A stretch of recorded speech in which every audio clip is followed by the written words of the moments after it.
ang dami kong nabasa sa comment section na kahit ngayong Ramadan is on call pa rin, nagtatawagan pa rin, may mga nababasa pa ako na nag-I love youhan pa din, sana all.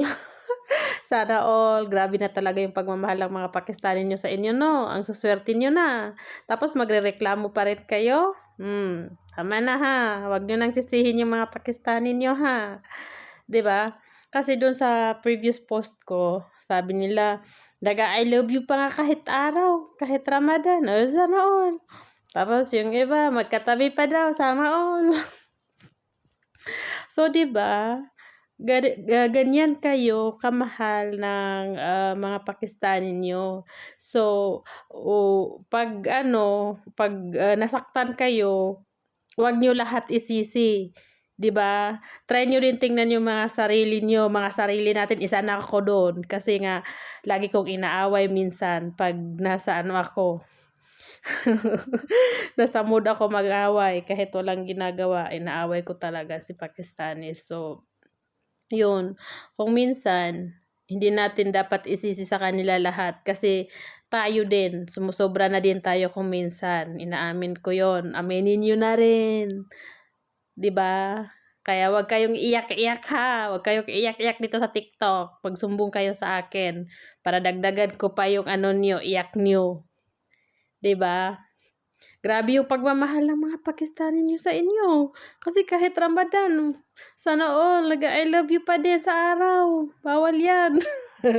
Pero, by the way, alam nyo, having a relationship sa mga Muslim man is haram. Pag hindi kayo kasal kasi walang boyfriend, girlfriend. We are doing haram in different way. So, much better is magpakasal, ganun. Pero alam naman natin na yung iba kasi may mga obligasyon pa na kailangan tapusin at yun na nga, nandun na rin yung planong pagpapakasal para mahalal. So, yun, inshallah, mahalal din lahat kasi nga wala ngang girlfriend, boyfriend sa Islam. Oo. So, haram pa din yun.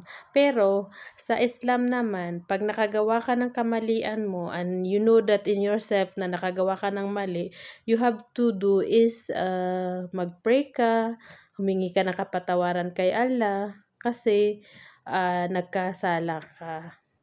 Opo. At saka, everyone naman talaga is nagkakasala. At saka, everyone naman, alam nyo, hindi lang naman sa pagkakaroon ng boyfriend, girlfriend, halos lahat dito sa mundo is haram.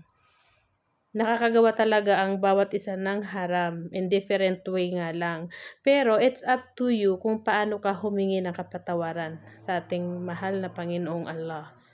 Okay? So, yun lang.